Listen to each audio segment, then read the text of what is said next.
Welcome to Leaders with Leverage. I'm your host, Susie, and I'm so happy that you're here. This is a solo episode, and I'm going to talk about a concept around adopting a negotiator's mindset, and it's about mirroring.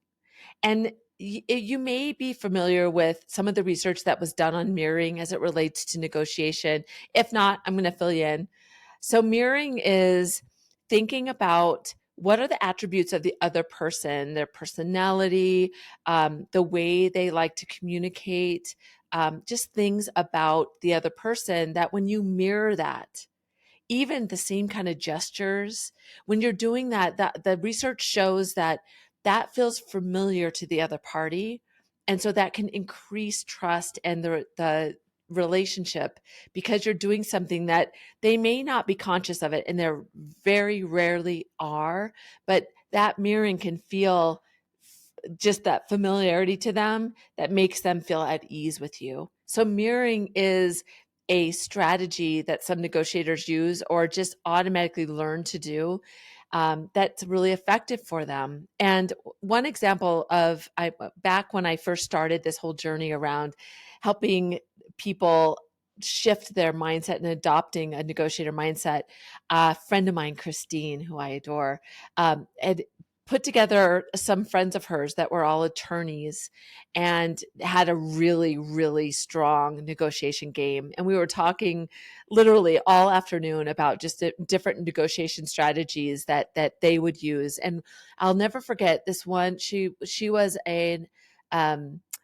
a defensive attorney in oil and gas. I hope I'm saying that right. So she was in the courtroom a lot and she tended to be against like really big personalities and just people that have a presence and loud and big. And she was this real small, petite woman that likes everything just a certain way, her notebooks, her pens, her papers.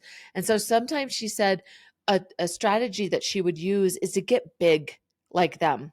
So she would go to her table in the courtroom and spread out, have a big presence. If she was in the negotiation room, she would take up more than just her space, which was unusual for her. But so at first felt kind of awkward to her, but when she realized the impact that it had, she started watching how others would react to that. And it really helped her be seen in the room and build the rapport, but also just have the strength to be seen by the other party as a worthy opponent, is how she said it. And so mirroring to her was to be really physical and looking like that person that she was going against. So mirroring can be something that, to the other side, like I tell people a lot, don't forget when we're advocating for ourselves or where we're negotiating, sometimes if we're really uneasy, the words that we choose are we take we water them down for ourselves. We don't use as strong words as we might use for somebody else. But that other person doesn't hear your words through your lens. If the other party is very confident, uses very strong words, match those words too. Because even though they might feel a little bit pushy to you, they're familiar to the other party. So thinking about mirroring in the way that you utilize space, you think about the relationship and even the words that you use.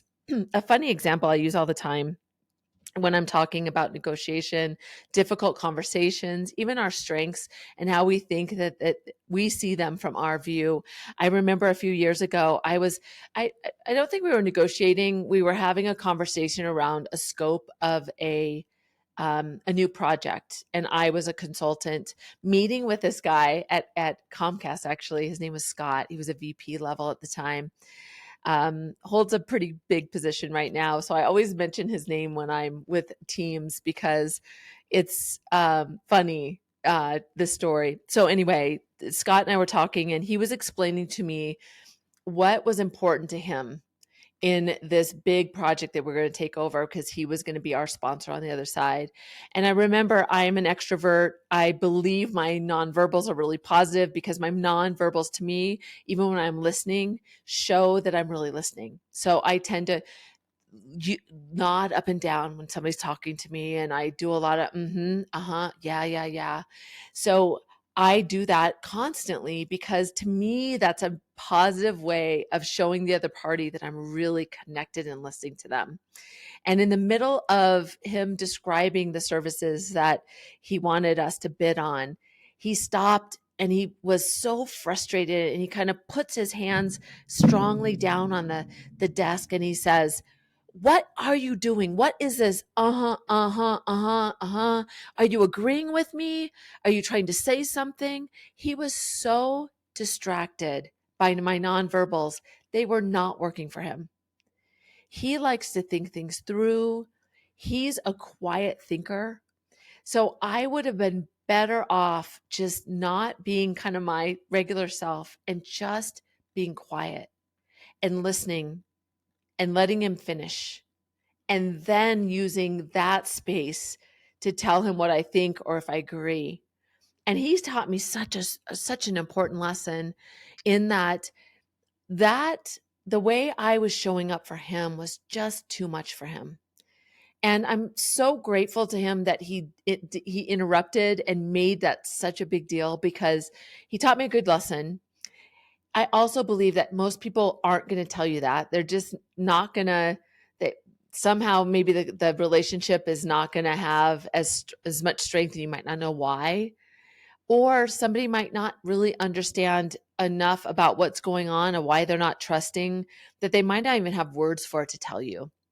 So being aware of this, even when you're doing it and you're thinking about, ooh, maybe I missed something and I really just wasn't, maybe I was too much for them. Maybe my personality was not what they were looking for. So thinking about mirroring is really important in a negotiation. And as you know, taking on a negotiator mindset is key to moving into any conversation, being thoughtful about especially high stakes or something that makes you nervous, what is going to serve the other party. So the research on mirroring shows that it builds this rapport and this connection. So thinking about what is that connection you need to build, and even if it's mirroring can be using the same words that they use because that's familiar to them. It's thinking about using the same gestures that they use. So if you tend to do a lot or you don't do a lot, matching the other party's kind of energy in the room can feel very familiar to them. It helps them understand that you get what they're saying because this psychological kind of exchange of information makes them feel that way. And it can create this synergy between the two parties so that as you're moving through a difficult conversation or just a negotiation or even a discussion, it can make them feel like I want to be more open and collaborative because I trust you more. Because when people trust, they put their guard down and they tend to want to work together, so they're more likely to give insights to help you understand how to get them on the same wavelength as you or on the same team or give you feedback to help you move through what that is.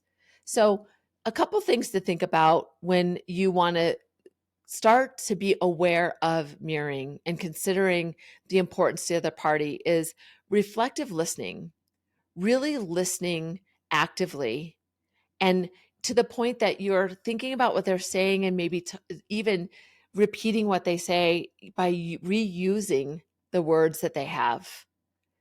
Think about when you're objective in the moment and you've thought through the points you want to make, it allows you to be very thoughtful while they're talking.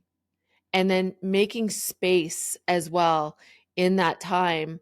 If there's somebody that has to think things through and if you are patient and let them space out their thoughts, then look at the way they synchronize their thoughts and match that too, right? So the space that they're holding for their comments, if they have a lot of space between their thoughts, before you add to what you're going to do, add that space. So it's listening and matching their words and their phrasing. That's the first one.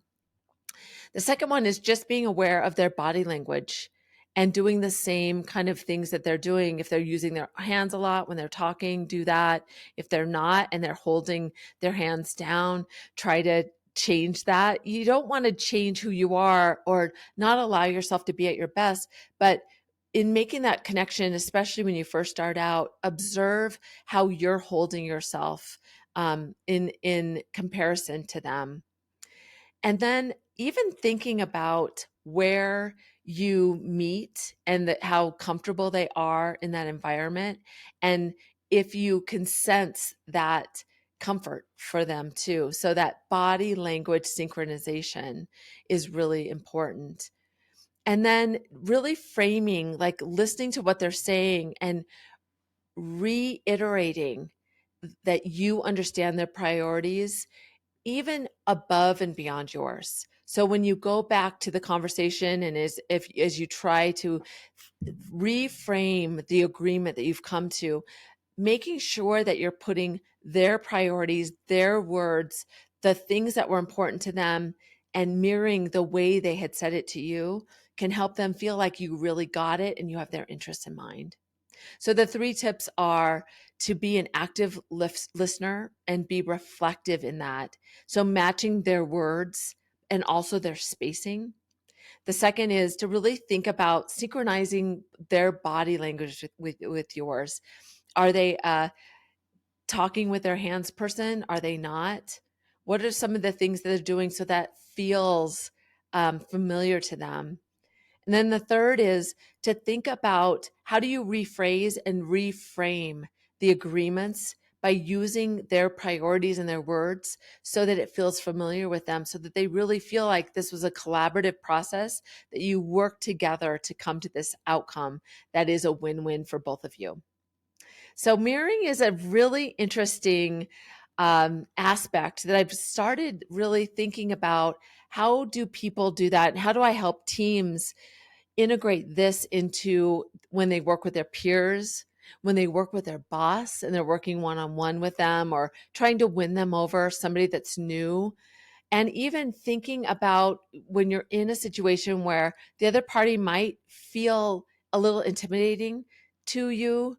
And so you have to kind of break the ice and get yourself more comfortable. Using these techniques can help you focus on that, building that relationship. And then when they're feeling more comfortable with you, that will increase your comfort with that relationship too.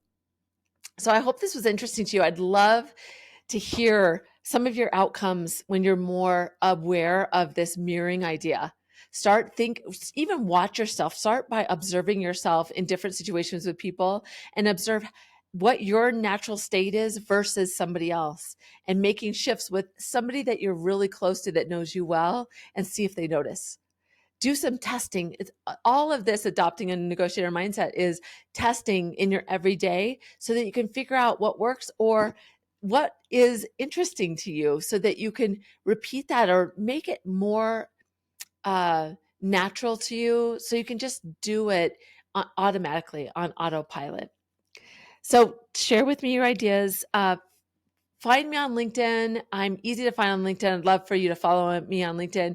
If you want to talk to somebody about this, share this episode with them and say, let's talk about mirroring. Let's watch each other in meetings and see where this comes up. So share this with somebody else. Um, and I love that you're here. Please give me your questions that you want me to talk about here in this space. I just so enjoy giving back to the community here. I love to help people navigate through this lens of leverage and thinking about adopting a negotiator mindset. So start today. Call yourself a negotiator. That's the first step to a great intention about moving through your everyday. So this is Leaders with Leverage. Thank you so much for being here. I'm Susie. And until next time, just know that I really appreciate you.